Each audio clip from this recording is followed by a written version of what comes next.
Hey guys, let's take a second to talk about hashtags. I was explaining something the other day about the reason why I used a certain hashtag for a client, and the person looked at me like, what? Like there's a reason for that? I thought they were just like cute ways for people to basically add a PS to a post. And I said, no, they're really cool and useful. Now, I used them before I used them in business just for fun. A way to put clever little quips and sarcastic comments and just interesting little blurbs at the end of a post. But once I started using them in a business sense for myself and for other clients is when I started to see the value in a hashtag. So a hashtag is anything, of course, that starts with a pound sign and is all together with no spaces. And that usually is started on an Instagram platform, but now that you can link all your social media accounts together through Twitter and Facebook, Pinterest, and Instagram, those hashtags are now available on every format. So this is how it would work. One of the things that you may not realize is that hashtags are categories. It's a way to take information and kind of keep track of where it is. So, for instance, if I do a post 3 times a week, and for every single post, I put the same hashtag, because like, let's just say maybe for the month of October, my focus is going to be maybe like holiday prep. So one of my hashtags for October might be something about like prepping for the holidays or something like that. Well, then next year, if in the spring somebody says, you know what, I can't find that pumpkin pie recipe or the fall cleaning list that you posted. Do you know where that is? And then I can look up and go, well, that was in October. That was my fall prep time. So I can search that hashtag. I can just type in the pound sign and fall prep and pull up every post. It will immediately pull up every post that I created where I used that hashtag. So it's a catalog for you internally.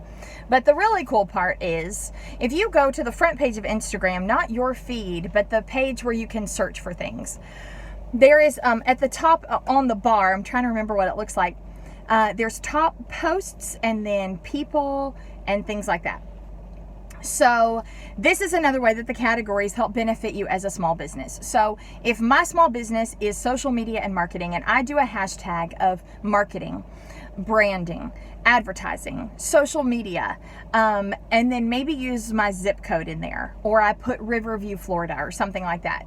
Then if somebody says, you know what, I need somebody to handle my social media and marketing, and I need it to be somebody local because I need them to come in and do content, then they can search for marketing, Riverview, Florida, and my name is going to pop up because I've used that in hashtags. And so that's going to be a way for them to find me. That's not going to cost me a Google search or boosting posts or anything like that. It's just a catalog of the things that I offer and the things that I have told you are my brand because I've put them in the PS of every one of my posts.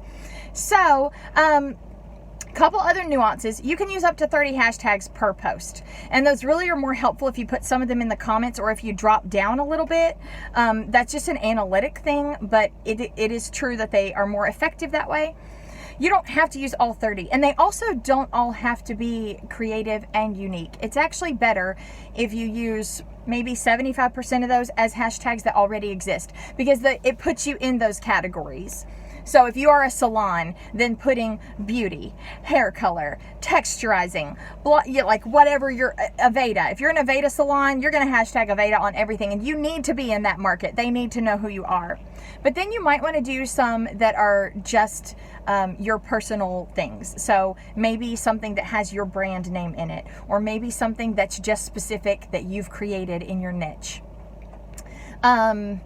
Off the top of my head, I can't think of what those are, but I'm just saying that they don't all have to be creative and you're sitting there for 5 hours trying to create the most unique hashtag ever to put on every one of your posts. Not necessary. So that's how it works. They are a fun way to continue information about your post. They are a way for you to tell people a little more about what you do so that if they go, oh, yeah, I saw the name of that company, but I didn't know what it is. And then I saw in the hashtags that it's, an interior design company with a focus in this, and that they do paint and they do, consultations, and they build furniture and whatever. So it lets them know a little bit about you, but it also lets them find you again, without them having to just use a Google search. So you can find your information, they can find your information. It's a win-win for everybody. So that's how businesses use hashtags. You guys that don't have a business, just keep on having fun with those as a PS or an add-on to your posts. But for those of you who are using it for business, be a little more strategic about the words you use. Make sure you're being consistent with what you're using every single time. I keep those in the notes section of my phone and then copy and paste them to every post I do. And then I make sure I didn't miss one. So I hope that helps a little bit today as you continue your branding and marketing efforts on social media. I hope you guys have a great night, and I'll be back next week with a new idea. Bye.